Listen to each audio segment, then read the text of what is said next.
Welcome back, dear children. I hope you all are fine. Today we'll start chapter 11, Work and Energy of Physics. Do you know what is work? There is a difference in the way we use the term work in day-to-day life and the way we use it in science. In its everyday sense, the term work means to do something that takes physical or mental effort.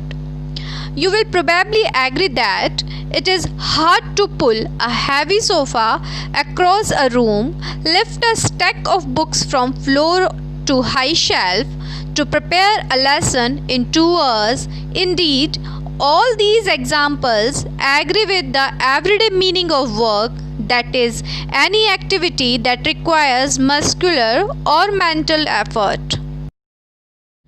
But in physics, work has a distinctly different meaning.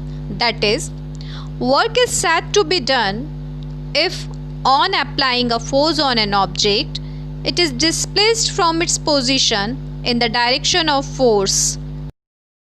Work is defined as product of the force and displacement of an object in the direction of force, and the formula of work is W is equal to Fs, where F is force in Newton, S is displacement in meters, and unit of work is joule.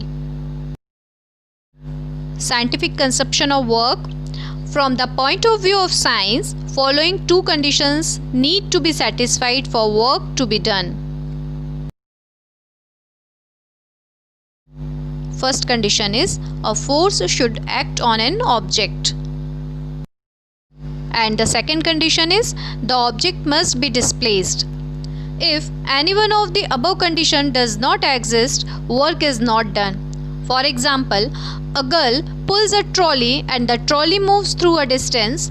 In this way, she has exerted a force on the trolley and it is displaced. Hence, work is done.